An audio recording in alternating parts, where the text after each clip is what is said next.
Naranasan nyo na ba yung pumasok sa trabaho na ang iniisip nyo lang ay kumita at matapos ang shift, pero hindi nyo inaasahang may mga bagay palang magpapabago sa buong buhay nyo? Magandang gabi sa inyo mga kahalo, kay Miss Ena na boses ng programang ito at sa lahat ng nakikinig. Matagal ko pong pinag-isipan kung isusulat ko ba ito dahil kahit ilang taon na ang lumipas ay sariwa pa rin sa isip ko ang lahat. Tawagin niyo na lang akong Jana mula sa Manila at ito ang aking istorya. Noong mangyari ang lahat ng ito ay halos 2 linggo pa lang ako sa bago kong trabaho. Bagong hired ako sa isang malaking kumpanya sa Manila, kaya talagang todo effort ako araw-araw. Gusto kong mapatunayan sa mga supervisor ko na mabilis akong matuto at kaya kong makisabay sa trabaho. At habang tumatagal ay nasanay na rin akong umuwing gabi. Madalas kasi, pagkatapos ng regular shift namin ay may mga reports pa kaming kailangang tapusin. Minsan, halos 5 o 6 na tao na lang ang natitira sa buong floor. Kapag alas 9 o alas 10 na ng gabi, ay iba na talaga ang pakiramdam sa opisina. Tahimik na tahimik, wala na halos naririnig kundi ang mahinang ugong ng aircon, tunog ng keyboard at paminsan-minsang pag-ring ng elevator sa malayo. Isang gabi, ako na lang ang natitira nagtatrabaho sa section namin. Nagpaalam na rin ang huli kong kasamahan dahil tapos na siya sa ginagawa niya. Sabi pa niya ay huwag na raw akong masyadong magpuyat. Ngumiti lang ako at sinabing ilang files na lang naman ang tatapusin ko. Pagkalipas ng ilang minuto ay nakaramdam ako ng matinding pag-ihi. Wala naman akong choice kundi pumunta sa women's restroom na nasa dulo ng hallway. Habang naglalakad ako ay napansin kong sobrang tahimik ng buong floor. Kahit mga ilaw sa ibang department ay naka-off na. Tanging ilaw na lang sa area namin at sa hallway ang bukas. Pagkapasok ko sa banyo ay normal lang naman ang lahat. Malinis ang paligid at walang ibang tao. Pumasok ako sa isang cubicle pagkatapos ay lumabas din para maghugas ng kamay. Habang nakaharap ako sa salamin ay bigla akong nakarinig ng mahina at malungkot na pag-iyak. Noong una ay inisip kong baka may isa pang empleyadong pumasok habang nasa loob ako ng cubicle. Hindi ko naman nakita pero posible namang nasa pinakadulong cubicle siya. Mahina lang ang iyak, hindi yung hysterical at parang may taong pilit na pinipigilan ang sarili niyang humagulgol. Napatigil ako sa paghuhugas ng kamay at nakinig. Naroon pa rin ang pag-iyak. Hindi ko alam kung bakit, pero ang una kong naisip ay baka may problema lang ang babaeng nasa loob. Baka napagalitan sa trabaho o may pinagdadaanan sa pamilya. Kaya kahit medyo nahihiya ako, ay mahina ko siyang tinanong kung okay lang ba siya. Pero walang sumagot. Nagantay pa ako ng ilang segundo at akala ko ay hindi lang niya ako narinig kaya inulit ko ulit ng mas malakas ng kaunti. Tinanong ko ulit siya kung kailangan niya ba ng tulong. Pero sa mismong sandaling iyon ay biglang tumigil ang pag-iyak. Hindi humina, hindi rin unti-unting nawala, basta bigla na lang itong tumigil. Kasunod noon ang sobrang katahimikan na parang pati ugong ng aircon ay hindi ko na marinig. Hindi ko maipaliwanag pero bigla akong kinilabutan. Pakiramdam ko ay may kung anong mali. Hindi ko na hinintay na may sumagot pa. Mabilis kong pinunasan ang basa kong kamay, pinuksan ang pinto ng restroom at halos nagmamadali akong bumalik sa workstation ko. Buong gabi ay pilit kong kinumbinsi ang sarili ko na baka pagod lang ako o baka may narinig lang akong ibang tunog na napagkamalan kong pag-iyak. Bagong empleyado pa lang ako noon at ayokong magmukhang praning, kaya wala akong pinagsabihan tungkol sa nangyari. Hindi ko pa alam na ang gabing iyon ang simula ng mga bagay na hindi ko na sana naranasan. Akala ko talaga ay isang beses lang mangyayari ang narinig kong pag-iyak sa CR. Pero habang lumilipas ang mga araw, ay napansin kong paulit-ulit na itong nangyayari. Ang mas nakakatakot ay tuwing nag-o-overtime lang ako yon nararanasan. Kapag regular na oras ng trabaho ay wala namang kakaiba. Masaya ang office, maingay ang mga katrabaho at puno ng tao ang buong floor. Pero pagsapit ng gabi at isa-isa nang nagsisi-uwian ng mga empleyado ay parang nag-iiba ang pakiramdam ng buong opisina. May mga pagkakataong kailangan ko na namang pumunta sa women's restroom. Tuwing papasok ako roon ay kinakabahan na agad ako kahit wala pa namang nangyayari. Hindi ko alam kung bakit pero parang may mabigat na pakiramdam sa dibdib ko sa tuwing bubuksan ko ang pinto ng banyo. Minsan, habang nasa loob ako ng cubicle, ay bigla na lang may maririnig na malakas na flash mula sa kabilang cubicle. Aakalain mong may ibang taong gumagamit din ng CR, pero paglapas ko ay ako lang pala ang nandoon. May pagkakataon ding kusang bumubukas at sumasara ang pintuan ng isang cubicle.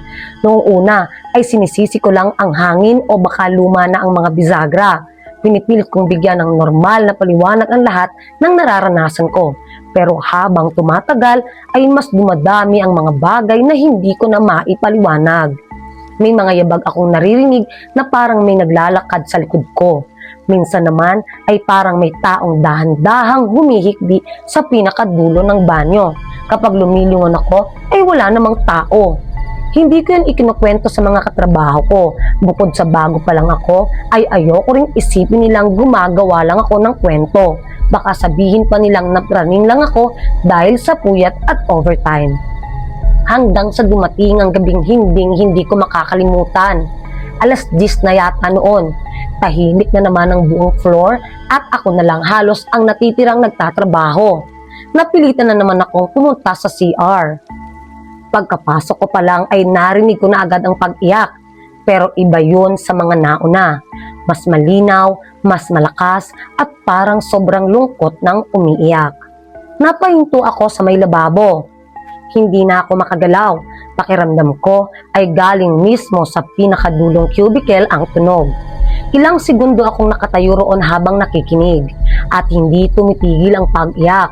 Sa sobrang curiosity ko ay sinabi ko sa sarili kong baka may totoong taong nangangailangan ng tulong. Baka may nangyaring emergency.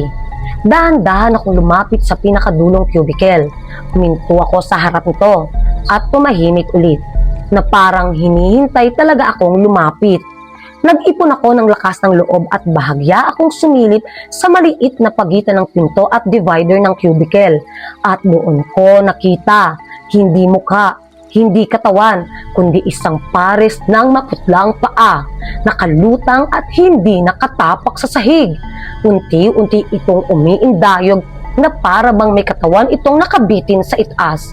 May suot itong mahaba at puting bestida na halos umabot na sa mga paa nito. Nang lamig ang buo kong katawan, hindi ko na sinubukang silipin pa ang nasa itaas. At hindi ko rin inalam kung sino o ano iyon. Sa isang iglap ay tumakbo ako palabas ng CR. Halos madulas pa ako sa pagmamadali at hindi na ako lumingon kahit isang beses. Pagbalik ko sa workstation ay hindi na ako makapag-concentrate sa trabaho. Nanginginig ang mga kamay ko at hindi ko mapigilang mapatingin sa hallway na papunta sa restroom. Hindi na ako bumalik sa CR ng gabing iyon at doon ko unang naisip na baka hindi lang talaga pagod ang dahilan ng lahat ng nararanasan ko. Pagkatapos ng gabing nakita ko ang nakalutang na mga paa, ay ilang araw akong hindi mapakali. Tuwing papasok ako sa opisina, pakiramdam ko ay may kaba na agad akong dala. Hindi ko na rin gustong mapag-isa sa floor kapag gabi, kaya hanggat maaari ay sinasabayan ko ang mga katrabaho kong mag-break o umuwi. Pero dahil bago pa lang ako at marami pa akong kailangang patunayan, ay hindi ko pa rin maiwasang mag-overtime paminsan-minsan. Isang hapon, bago matapos ang shift namin, ay inutusan ako ng supervisor na tulungan ng isa sa mga tenured na empleyado sa paglilinis ng lumang storage room.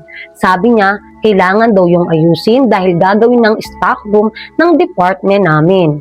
Matagal na raw walang gumagamit ng kwartong iyon, kaya makapal na ang alikabok. Puno rin yon ng mga lumang computer, sirang office chairs, mga kahon ng documents at kung ano-anong gamit na hindi na kailangan. Habang nagliligpit kami ay may napansin akong maliit na karton na halos natatakpan na ng alikabok. Binuksan ko iyon at nakita ko ang ilang lumang CCTV backup tapes. May mga petsa pa itong nakasulat gamit ang permanent marker. Isang tape ang nakakuha ng atensyon ko dahil halos 10 taon nang nakalipas ang nakalagay sa petsa. Napansin iyon ng kasama kong tenured na empleyado. Sandali siyang natahimik habang nakatingin sa tape at parang may naalala siya. Dahil curious ako ay tinanong ko kung ano iyon. Hindi siya agad sumagot. Ang sinabi lang niya ay kung gusto ko daw ay pwede naman naming tingnan. May lumang player pa pala sa storage room na ginagamit noon para sa mga backup recordings. Kinabit namin ng tape at nagsimulang mag-play ang footage. Black and white ang kuha ng CCTV at nakatutok ito sa hallway papunta sa women's restroom. Ilang segundo lang ang lumipas ay may isang babaeng empleyado ang lumitaw sa video. Mabagal siyang naglalakad papunta sa CR habang nakayuko ang ulo. Kahit walang audio ang recording ay halatang umiiyak siya dahil panay ang punas niya sa mukha. Pumasok siya sa women's restroom at lumipas ang halos 5 minuto. Pagkatapos, may isa pang babaeng empleyado ang dumating. Normal lang ang lakad niya noong una. Pero ilang segundo matapos siyang pumasok sa loob ng CR ay bigla siyang nagtatakbong lumabas. Kitang-kita sa CCTV ang taranta niya. Sumisigaw siya habang humihingi ng tulong at tinatawag ang mga tao sa opisina. Maya-maya ay nagsidatingan ng mga empleyado at mga gwardya. Lahat sila ay nagmamadaling pumasok sa restroom. Doon natapos ang recording. Hindi ko namalayang nanlalamig na pala ang mga kamay ko habang nakatitig sa monitor. Tahimik kaming dalawa ng kasama ko sa loob ng ilang segundo. Pagkatapos ay saka lang siya nagsalita. Ayon sa kanya, ang babaeng unang pumasok sa video ay dating empleyado ng kumpanyang iyon. Mabait daw ito at masipag, pero nagkaroon ng relasyon sa isa nilang supervisor na may asawa na pala. Nang malaman niyang buntis siya at hindi siya pinanindigan ng lalaki, ay unti-unti raw itong nawala sa sarili. Dumating ang gabing nag-overtime siya ang mag-isa at doon niya tinapos ang buhay niya sa pinakadulong cubicle ng women's restroom. Huminga ng malalim ang kasama ko bago niya sinabi ang mas nakakapangilabot. Mula raw nang mangyari iyon ay marami ng empleyado ang nagkukwento na may naririnig silang babaeng umiiyak sa CR kapag gabi. May ilan ding nagsasabing nakakita sila ng nakalutang na mga paa na parang may nakabigti sa loob ng cubicle.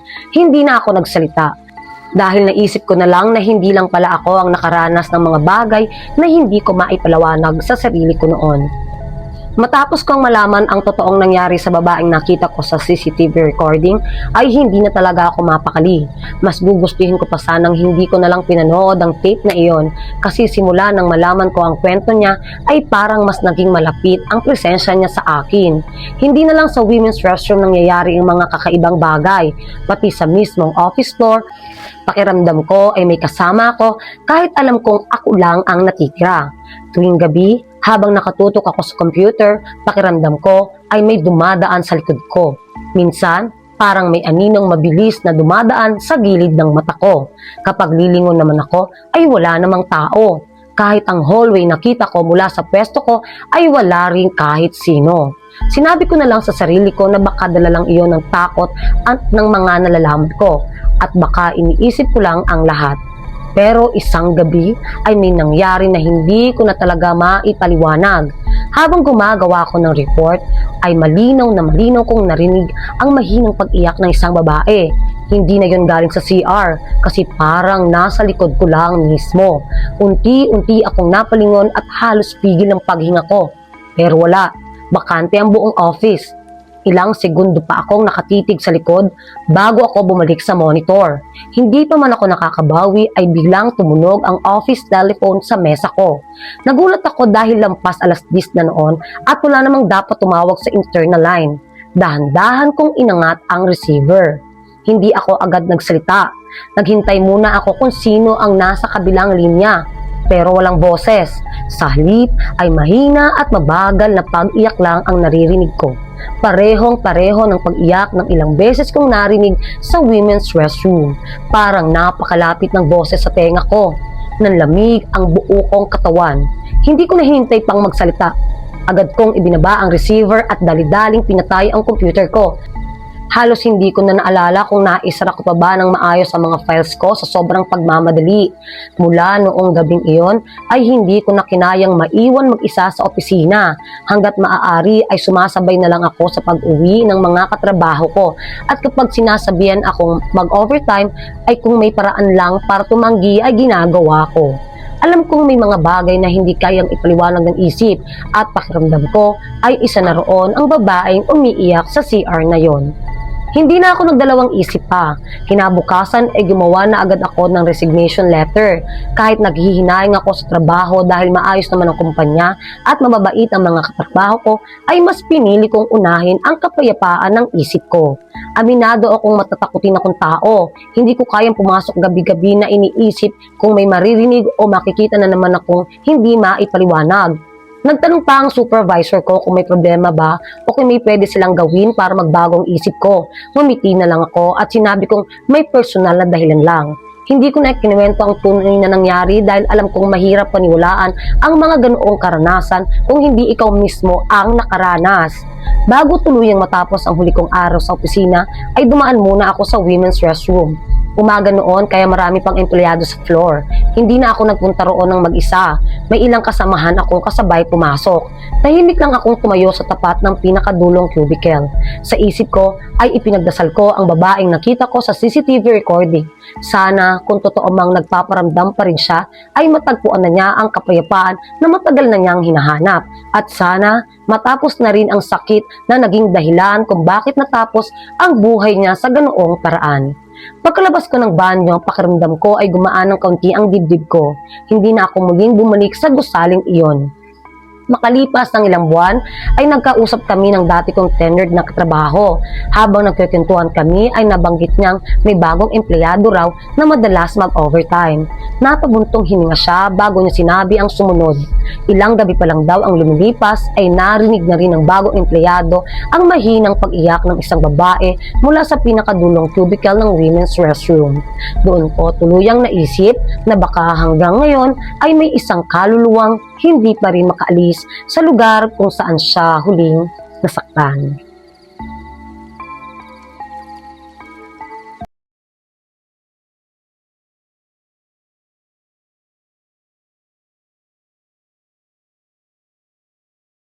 Ay doon ko nalaman ang buong katotohanan.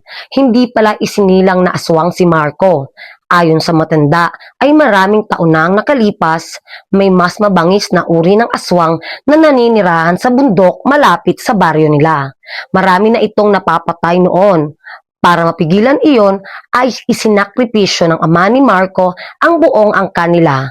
Tinanggap nila ang isang sumpa na magpapabago sa kanila tuwing kabilugan ng buwan.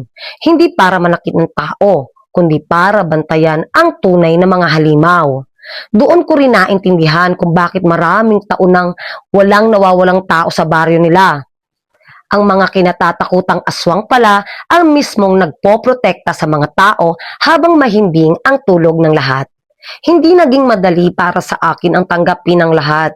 Natatakot pa rin ako sa tuwing sasapit ang kabilugan ng buwan, pero mas nananaig ang nakita kong kabutihan ni Marco kaysa sa anyo niyang kinatatakutan ng iba. Nanatili ako sa tabi niya. Lumipas ang maraming taon at biniyayaan kami ng isang anak na babae. Bago pumanaw ang matandang albularyo, ay tinawag niya ako at may huli siyang bilin na kapag umabot daw sa 18 taong gulang ang anak namin, ay siya na ang susunod na magbabantay. Habang isinusulat ko ang liham na ito, ilang araw na lang ay magdedebut na ang anak namin. At nang gabing yon, sa unang pagkakataon ay nakita ko siyang tahimik na lumabas ng bahay habang bilog na bilog ang buwan. Hindi ko siya pinigilan. Pumikit na lang ako at nagdasal dahil alam ko na hindi lahat ng aswang ay halimaw. May ilan na buong buhay na pinipiling maging halimaw sa paningin ng iba para manatiling ligtas ang mga taong mahal nila.